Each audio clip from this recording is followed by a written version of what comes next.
My name is Tim Nialik. I'm the director of the Upper Pioneer Valley Veteran Services. We cater to helping veterans and their dependents qualify for benefits and file for some of the programs that the feds and the state might have to help them. One of the things we deal a lot with is people that aren't in a good situation, or perhaps a family member has recently passed. So we started having some displays in here to kind of take their mind off of that, or relate to a husband that was in World War II, or a relative in World War I, and it's just kind of blossomed from there. People will donate some displays, or veterans will bring in some of their artifacts, and they like to have them displayed rather than hidden in the closet. So that's kind of how it started off. We did this similar to this down in Holyoke, and we're trying to recreate some of that here in Greenfield. This is a shadow box that a family out of Shelburne Falls gave to us. Their father was a lieutenant colonel, and he passed, and he had duplicates, so they wished to donate that and have it displayed. He was in World War II. So you can see he has a Bronze Star, a Purple Heart, and some of the other medals are from World War II. Another family donated their coffin flag from when their father passed from World War II. A lot of times the families get these flags and they don't know what to do with them, so we either show them where they can buy a display case, or they'll donate them for display. This one here is kind of a sad story. The lady that owns Yankee Storage down here, when her husband cleaned out the units, they found all of these medals in one of the units and couldn't track the owner. And one of these is actually the second highest medal that a veteran can get for valor. So that was kind of disappointing that that history had kind of disappeared. So we wanted to make sure at least his memory was honored up here with displays. A couple other things. This is a World War I uniform that we have displayed. This is my great-grandfather. We have his photo, his discharge from World War I. We have blueprints for a battleship from the Great White Fleet prior to World War I. We have historical flags we keep adding. We've got the flag for the Green Mountain Boys. We have the Serapis flag. You'll look around, you'll see some other flags that we have displayed. Some World War II uniforms that were donated by our selectman up in Leiden, donated that. That was a family member. A lot of the older pictures you'll see were in the American Legion, and when the Legion was closing here, we wanted to make sure that that history wasn't lost. So I took as many of the good photos that they had, and we displayed them over here to kind of honor the American Legion guys. So we have a lot of photos from them, a lot of the past commanders.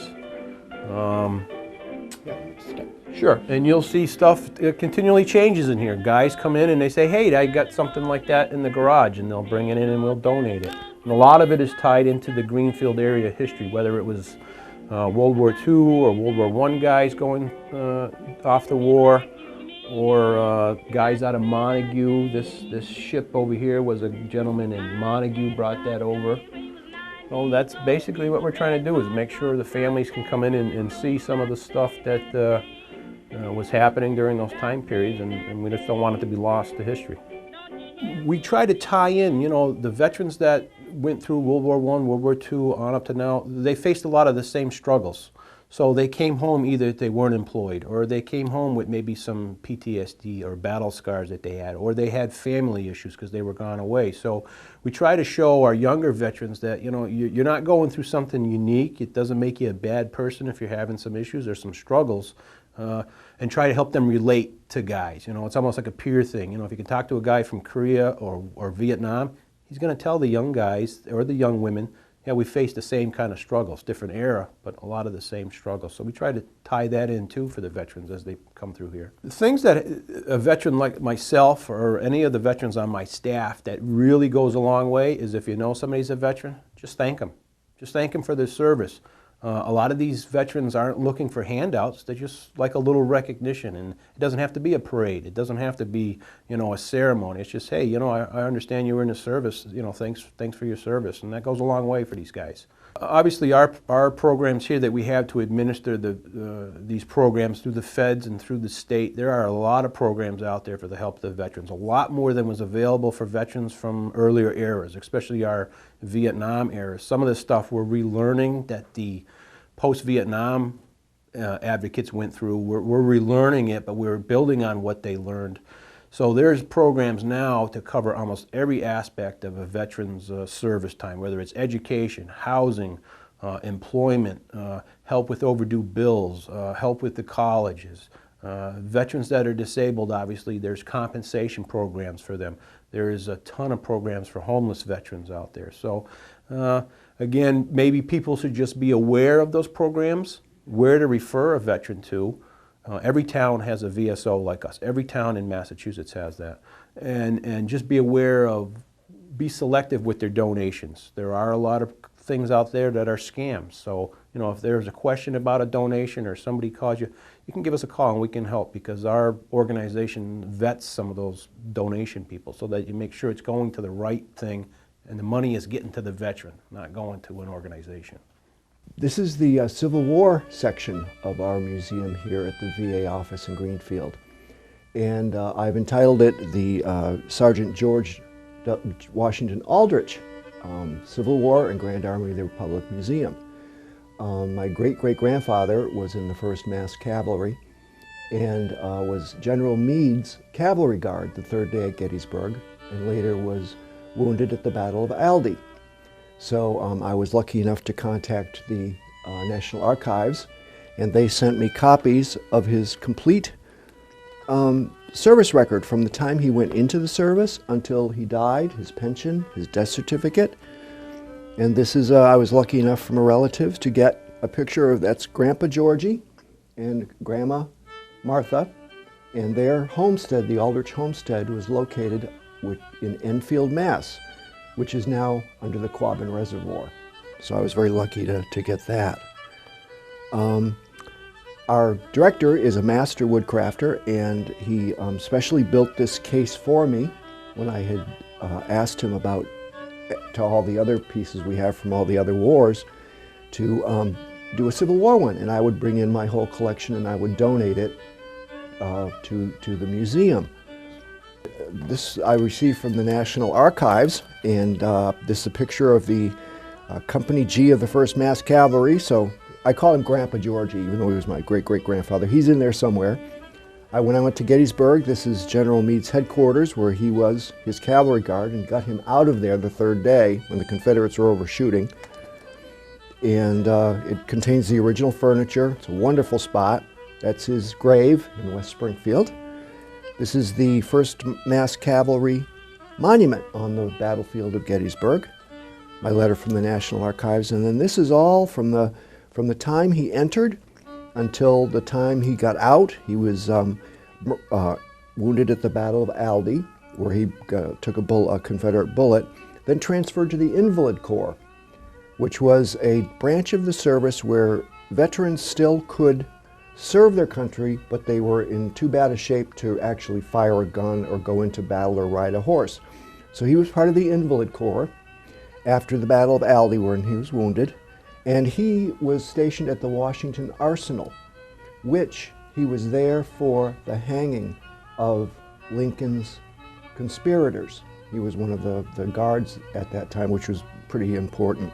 What I'm always amazed about this is how thorough they were, and also their penmanship is so beautiful. They really wrote beautifully. But I've got all his, everything he did, his discharge, his pension, and then some things about the general that I portrayed, General Gus Pleasanton, who was the Quartermaster General for the Army of the Potomac. And then I also added some, on it to the back, some things about the Grand Army of the Republic, which I'm kind of a member of. I'm a member of the Sons of Union Veterans. And that was an organization that was formed in the 50s after the last Civil War veteran passed away. And a lot of people don't know about the Grand Army of the Republic. It was formed after the war in 1866. And it was a fraternity similar to the Freemasons, but we were responsible for preserving the battlefields, the cemeteries, the monuments, and we passed through Congress the official Memorial Day, which was known before as Decoration Day. So I as General Gus Pleasanton, after the war was over, I've transitioned my character into, and he was the first commander of the General Ulysses S. Grant, post number 5 in Philadelphia. So what a lot of the boys did was they would recondition their Civil War uniforms and add, as you can see on my uniform, the collar, the Grand Army of the Republic, and the button signifies that I'm the commander of this post. And as if we sort of continue around, this is an interesting piece that I created, and one of my favorite Confederate generals was Jeb Stewart, and his wife Flora handmade him his headquarters flag. When I first created the Jeb Stewart flag, and I was wondering if I should display it, I know that in the recent months there's been a lot of controversy about the Confederate flag and what it means and that type of thing. For me, personally, I feel that the Confederate battle flags should be in museums where they can be displayed and preserved because they are a historic artifact. When you are paying $25 to go to the Museum of the Confederacy, you are going to, you know what you're going to see. You're going to be escorted by trained Park Service people who are going to explain to you the significance of these flags. I don't feel that people who have them on the back of their trucks or the state houses that still want to have some variation of it, that those need to be taken down. Those were only put up when the Supreme Court ruled on segregation, and they were done as a protest in the old days. And I think that they should be taken down because they are not the battle flags. The battle flags are square. They weren't the oblong ones you see on the back of people's trucks and that kind of thing. So that's my personal feeling. I know that when General Lee and General Grant were being interviewed on C-SPAN the day of the Appomattox surrender, there was a caller who called in, and they just bristled, and they said, each of them said, "I have no comment." So a general usually is supposed to stay completely out of that fray, but I felt that since Jeb's flag is here, I wanted to explain why I felt it was important to represent both sides and my feelings about preserving the actual battle flags, because this would be honoring the dead, not just doing some kind of stupid protest. And the state houses belong to all of the people, and they should have a different flag. So that's my take on it. He had a fire at his headquarters, and he sent the flag back to Florida to repair. Unfortunately, he was killed at the Battle of Yellow Tavern before she could ever do it. The family kept it, and in the 50s, they donated it to the Museum of the Confederacy. And this is as close a representation or a copy as I could make. That's what it looks like in the museum. I did all the stitching by hand, the burning, and everything like that. This is an 1867 Grand Army of the Republic cemetery flag holder. It was formed in 1866, 1867. They started decorating the cemeteries, and by its construction, we can tell that it is an original. And then there's a photo of me that was taken by a very nice Hallmark studio graduate a number of years ago. And next to it is a Civil War artillery officer's short sword. Artillery officers always had a short sword. They didn't have the big, long, huge ones because they were running around too much. They were setting up horses, they were moving the cannons, and even though it doesn't have the sheath that it goes to, it's still a wonderful piece. And when they're like that, I call it patina, and I would never think of cleaning it, but it is the real deal. Under it is as being General Pleasanton, that is a reproduction of what my commission would have looked like, signed by Abraham Lincoln and the Secretary of War, Edward Stanton. And then a very nice lithograph of the generals and how the generals did like what I call it their bling. They loved their braiding, they loved their uniforms. And then the famous picture of President Lincoln and General McClellan at Antietam when he came to visit. It was a completely staged photograph by Brady. because you can see to the left bottom they have a captured Confederate flag on the ground.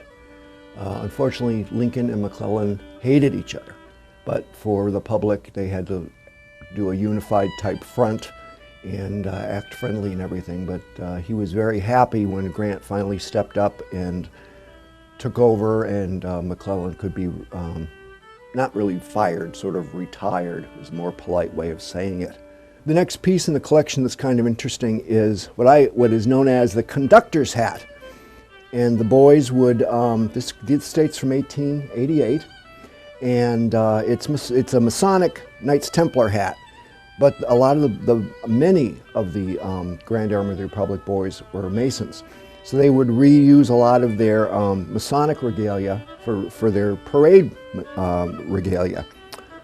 This is also from about the same time period. The medal that I'm wearing, which is the Grand Army of the Republic medal. And I was lucky enough to find the medal and a tintype of the gentleman who owned it. And those were a treasure. Next to this is the uniform that I wear on Memorial Day. You can tell that along with I usually wear the Lincoln mourning ribbon, and you can tell it's a mourning because of the black braiding. And then this baldric or sash, well, this would be the sash, and this is the baldric. And they would put their medals on the baldric. It makes it a lot easier than trying to line them up on the uniform. And this is for the Irish Brigade. And this also dates from about 1888. And this is the General's full dress frock coat, which I added the Grand Army of the Republic emblems on. And then for Veterans Day, I usually wear the short coat. This would have been the coat that they would have worn into battle or worn when they were on a horse and had to move, because once you're in this thing with a sword and everything, it's purely ceremonial and you really don't do that much moving. And then this piece right here is a wonderful Grand Army of the Republic flag holder that the director found. It's extremely rare and very, very beautiful and very heavy. And there's a nice explanation of it. And a real treasure. I've never seen another one of these, and I don't believe he has either. So that was a wonderful addition. He's been extremely helpful in coming up with things. And then another little piece that he found was this would be another flag holder from that time period for the Grand Army of the Republic. So if you're in a cemetery and you see these little stars with the flags, you know that these were Civil War veterans. And we decorate, we grew up when we decorate all the cemeteries and everything. When I created the museum, I wanted to sort of touch on the Union, the Confederacy, President Lincoln, and our own local Grand Army of the Republic. What I have in here, a wonderful colorized tintype of the president. They have a new process now where they can colorize all the photographs, and I love it because it really brings the people to life and makes them human and makes them not just a tintype. I have these I made. It's a reproduction of the actual powder charge that would have been put into the cannon, the cannonball, and then when I was at Antietam, nowadays instead of using canvas bags with the powder charge, they use a 25% amount of powder, so it's not such a big boom, and they use foil. So I was at the site watching the thing, and I said to the park ranger, I said, "Would it be all right if I took some of that foil, because it goes all over the battlefield?" And he kind of chuckled. He said, "Son, it'll save me from having to go and take it." So that's kind of my little souvenir of Antietam and the foil. This I did up, and it's a copy of the casualty report of my great-great-grandpa, and that would have been the bullet that stayed in his leg for the rest of his life. And this is a picture of him at the 1913 reunion at Gettysburg. This is a booklet that my great-great-grandpa brought back from the 1913 Gettysburg reunion. And within it is Lincoln's Gettysburg Address and some other really wonderful things. And the boys were all just given them as souvenirs. And there are very few of these around because they're paper and leather and it dry rots, and I was very lucky to get this piece too. Next, this is a representation of what a mourning ribbon would be used for during the Civil War. The rites of death and mourning were very, very strict and much more regimented than today. And everybody would wear a mourning ribbon on Memorial Day, or if their loved one had been killed in the war.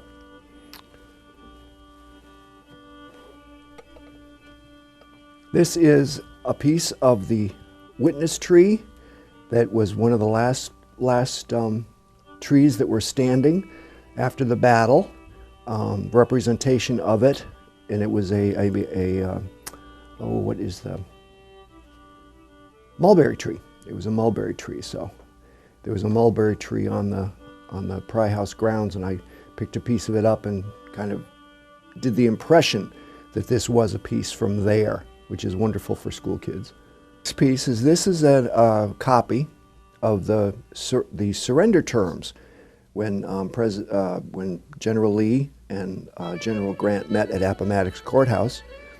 The aides wrote out the agreement, and if you turn it over, they both signed it on the back, and it's a wonderful piece. And the piece itself is located at the Appomattox Courthouse Museum, and I'd love to see it. I'm hoping someday to be able to go down.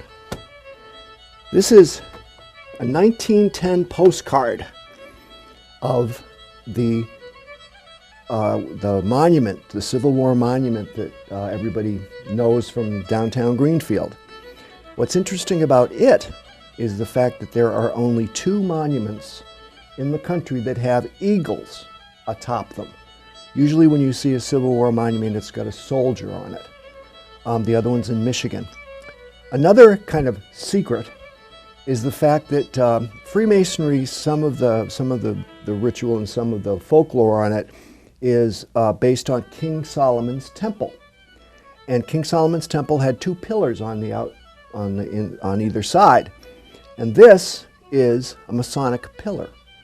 So any Mason going by in the old days would have known that Masons had built this monument. And then this is a picture of the original GAR building that was located where the courthouse is today, with the Dahlgren Navy Cannon, which is now on the town common. And they closed in 1926, and it became the Girls Club, and then later on was torn down to make the courthouse. The next piece pertaining to GAR is a memorial address that was done for the Edwin E. Day Post GAR on May 31st, 1915. And it was by a Franklin G. Fessender. And what's really funny about it is it's 17 pages long, so that man loved to talk. And this was the Memorial Day address booklet that they would have given out as souvenirs to everybody who had attended.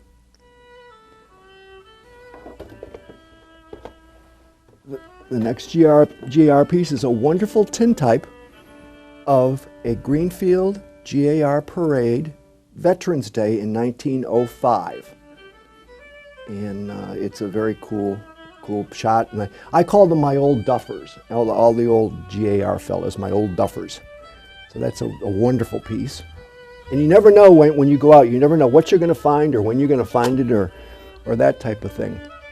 The next piece that keeping sort of in with the Lincoln section is the last official tintype that the president had taken a couple of weeks before he died. And it was colorized, which I just love. I think it's just beautiful. Another piece in the collection is a reproduction of the revolver that Booth used in the assassination. Of course, the real one is in the Smithsonian, and it's just a odd but very interesting piece of history, and I was very, very lucky to find it. And then this is a period 150-year-old mourning ribbon, and I have a friend of mine who does tintypes at Antietam, and he produced what were called thumbnail tintypes. He only produced 75 of them, and he gave me a couple for Christmas, and I put that in the middle of it.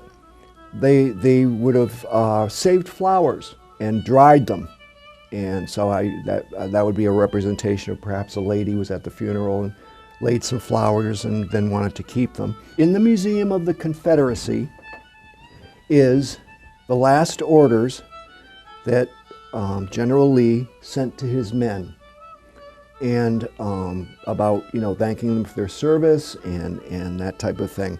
And it is on display at the Museum of the Confederacy, along with a little very tiny oil painting of General Lee that Mrs. Lee wore all her life. And within the locket was a piece of the general's hair. So I took to do the I don't know what you would call it, the representation. That's my hair, but the Victorians were very fond of, if somebody dies, you always keep their hair for some reason. I don't know why, but it makes for a very, very nice piece and a nice story. And if you do go to the Museum of the Confederacy, you see them all together in the museum. Just before the Battle of Antietam, General Lee sent orders, which the copy is right here, to General Hill, and then they were going to go on to General Jackson.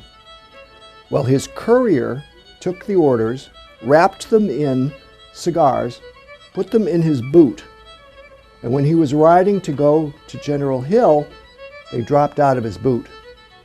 Well, General McClellan's men found the orders, and they're called Lee's Special Order 199, the so-called Lost Order. And so before the battle, Hill hadn't heard anything, Jackson hadn't heard anything. Lee thought his message had gotten to them, so they basically had to wing the Battle of Antietam. That's why McClellan supposedly won the war. If they had gotten these orders, I think that battle would have turned out really differently than it did. Now at Appomattox Courthouse, when the Confederates surrendered, they had to sign an oath of allegiance to the United States, stating that they would not take up arms again, the war was over, and they had to keep this on their person, because with this they were able to use any Union transport, trains, whatever they could find to get home, and also they could stop at a Union camp and they could be fed or given clothes or provided for. And also, if they bumped into any Confederates that hadn't surrendered, without this piece of paper they could have been arrested for treason and for desertion and could have been shot. So this was their proof to fellow Confederates, the war's over, I'm done, I'm going home.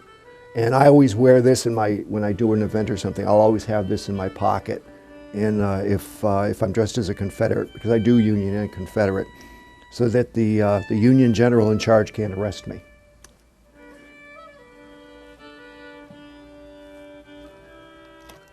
And then this is kind of a funny little piece. This is a tintype of me as a Confederate bummer. Now, what a bummer was a fellow who would go out and try to scavenge for food for the Army. And the story of this was, I was a bummer.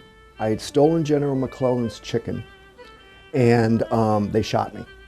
So I thought it would be a very interesting piece to have. So in the barn of Pry House Museum, they had an old Civil War type coffin, and they put me on the front porch and took my picture. So it's one of my favorite little funny pieces. Somebody, can't really remember who it was, but he said about if you don't remember history, then the mistakes you made before will be repeated. And I think the Civil War was a very, very important period in our country's life. And people complain now about Congress and they complain about the problems with politics, they have no idea what it would have been like to live through the Civil War.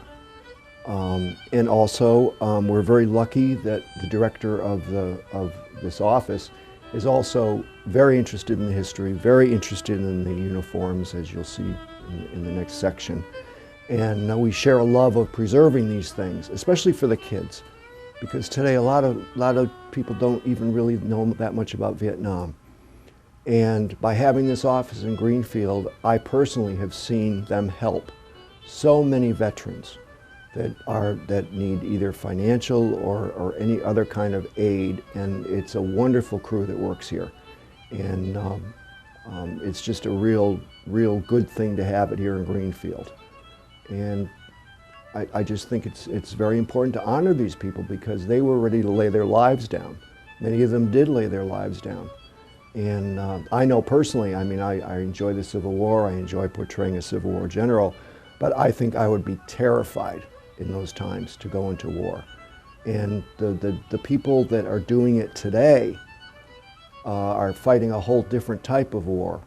And many of them are coming back with many problems, both psychologically and financially and everything. And I think we have to take care of our boys, because they did the same thing. They never knew from one day to the next if they were going to be able to come home or not. So there's an old Civil War thing: duty, honor, and respect.